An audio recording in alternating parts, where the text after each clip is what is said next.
আজকের ভিডিওর আলোচনার বিষয় হলো প্যারাসিটামল। এটি একটি বহুল ব্যবহৃত ওষুধ যা জ্বর কমাতে এবং ব্যথার উপশমের জন্য ব্যবহৃত হয়। প্যারাসিটামলের রাসায়নিক নাম প্যারা অ্যাসিটাইল স্যালিসাইলিক অ্যাসিড। প্যারাসিটামল আবিষ্কার করেন সম্ভবত এইচ নর্থ্রপ বা সিএফ জারহার্ট। প্যারাসিটামল তিনভাবে ব্যবহার করা যায়: ওরাল, সাপোজিটরি এবং ইন্ট্রাভেনাস রূপে। প্যারাসিটামল যখন প্রথম ব্যবহার করা হয় তখন এর নাম ছিল অ্যান্টিফেব্রিন। রসায়নবিদ এইচ নর্থ্রপ গ্লেসিয়াল অ্যাসিটিক অ্যাসিডে টিনের সাথে প্যারানাইট্রোফেনলের বিজারণ ঘটিয়ে প্রথম প্যারাসিটামল তৈরি করেন। কিন্তু German physician J von Mering paracetamol সর্বপ্রথম মানুষের ওপর প্রয়োগ করেন। তিনি 1893 সালে প্যারাসিটামল এবং ফেনাসেটিন প্রয়োগের ফলাফল প্রকাশ করেন। সেখানে তিনি বলেন, প্যারাসিটামল স্বল্প মাত্রায় মিথেমোগ্লোবিনেমিয়া তৈরি করতে পারে। প্যারাসিটামল 1950 সালে ট্রাইজেসিক ব্র্যান্ড নামে আমেরিকা যুক্তরাষ্ট্রে প্রথম বাণিজ্যিকৃত হয়।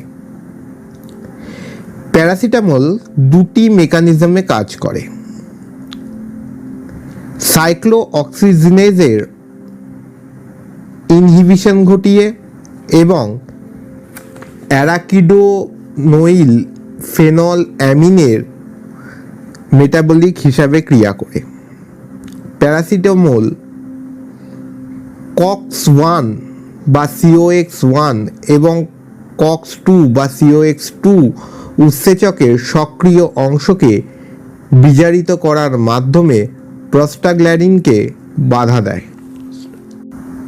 যখন অ্যারাকিডোনিক অ্যাসিড এবং পারঅক্সিডেজের গাঢ়ত্ব কম থাকে, একমাত্র তখনই এই প্রক্রিয়াটি সম্ভব হয়।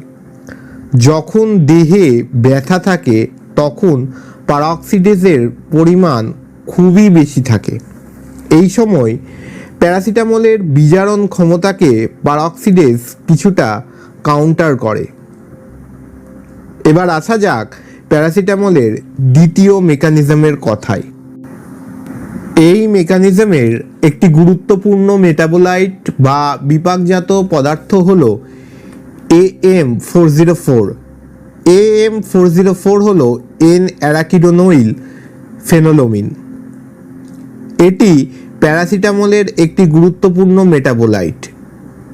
AM404 এর সকল অংশই অ্যানালজেসিক অর্থাৎ ব্যথা উপশমকারী হিসেবে কাজ করে।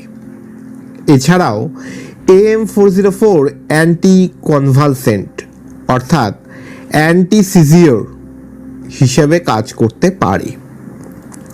AM404 মানব এবং পশুদের শরীরে সেরিব্রোস্পাইনাল ফ্লুইড এর মধ্যে পাওয়া যায় এবং সেটি পাওয়া যায় প্যারাসিটামল সেবন করার পর।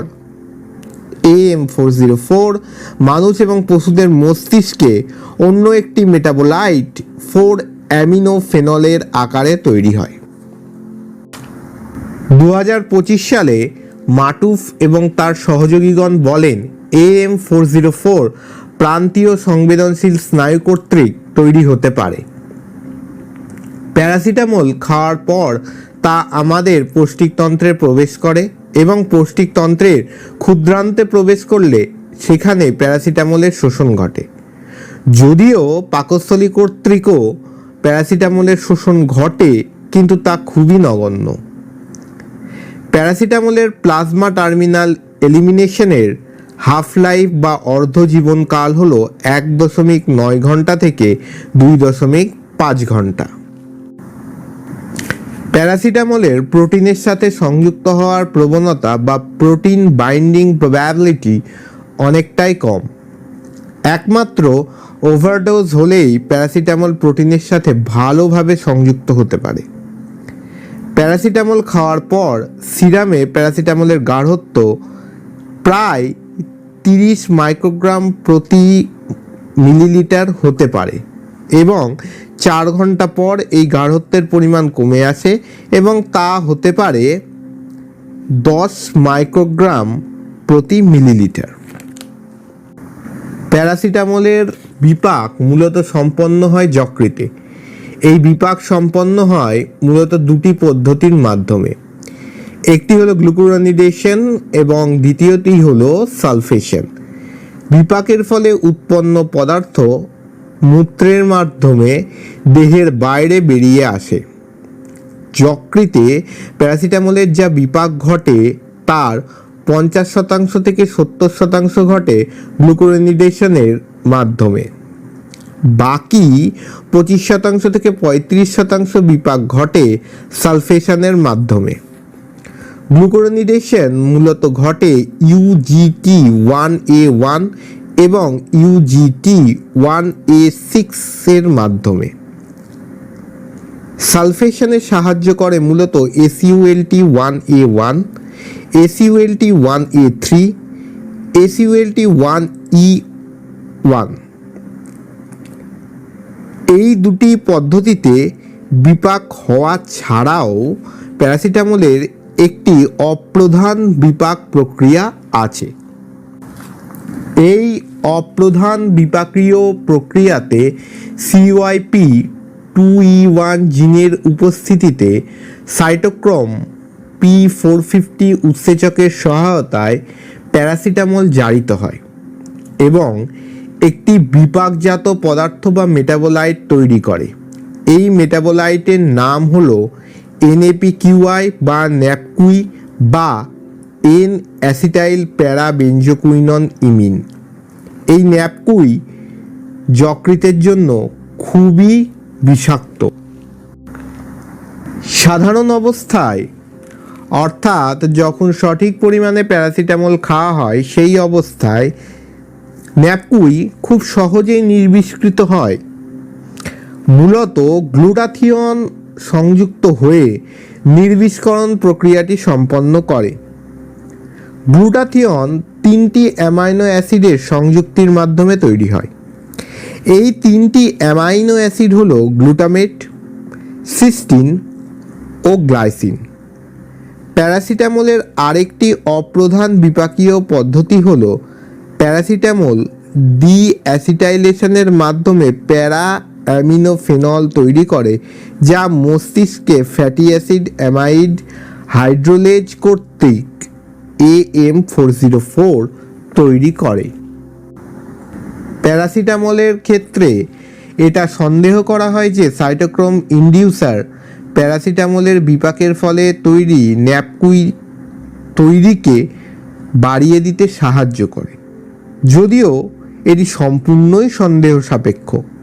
অপরপক্ষে অ্যান্টিটিউবারকুলোসিস ড্রাগ বা যক্ষ্মা প্রতিরোধক ওষুধ যেমন আইসোনিয়াজিড NAPQI এর উৎপন্ন হওয়াকে প্রায় 70% পর্যন্ত কমিয়ে দিতে পারে। র্যান্টিডাইন, নিজাটিডাইন, সিসাপ্রাইড জাতীয় ওষুধগুলি মূলত প্যারাসিটামলের এরিয়া আন্ডার দ্য কার্ভকে বাড়িয়ে দেয়। এবার আসা যাক প্যারাসিটামলের ওভারডোজের তথ্যে। পূর্বেই বলা হয়েছে প্যারাসিটামল ওভারডোজের মূল কারণ হলো NAPQI এবং এর ফলে সবচেয়ে বেশি ক্ষতিগ্রস্ত হয় যকৃৎ। অর্থাৎ বলা যেতে পারে প্যারাসিটামলের বিষক্রিয়ার ধরন হেপাটোটক্সিক প্রকৃতির। মোটামুটিভাবে বলা যায় প্যারাসিটামল ট্যাবলেটের সিঙ্গেল ডোজ 1000 মিলিগ্রামের বেশি হলে অথবা 24 ঘন্টার মধ্যেই দেহে 4000 মিলিগ্রামের বেশি প্যারাসিটামল প্রবেশ করলে প্যারাসিটামল বিষক্রিয়া হতে পারে। ওভারডোজের লক্ষণগুলি কয়েক ঘন্টার মধ্যেই শুরু হয়, যেমন বমি বমি ভাব, বমি, প্রচুর ঘাম হওয়া, পেটে যন্ত্রণা ইত্যাদি। প্যারাসিটামলের মেটা অ্যানালিসিসের দ্বারা জানা যায় এটি বৃক্কের ক্যান্সারের প্রবণতাকে প্রায় 28% বাড়িয়ে দিতে পারে। প্যারাসিটামল পশুদের দেহেও বিষক্রিয়া তৈরি করতে পারে।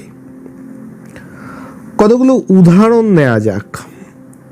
যেমন বিড়ালের জন্য প্যারাসিটামল খুবই ক্ষতিকারক। প্যারাসিটামলের বিষক্রিয়ার ফলে বিড়ালের বমি, অতিরিক্ত লালাক্ষরণ, জিভ বর্ণহীন হয়ে যাওয়া ইত্যাদি লক্ষণ দেখা যায়। আবার কুকুরের ক্ষেত্রে প্যারাসিটামল খুব দুর্বল ব্যথা উপশমকারী ওষুধ হলেও তা কুকুরের পৌষ্টিক নালীতে আলসার বা ঘা তৈরি করে।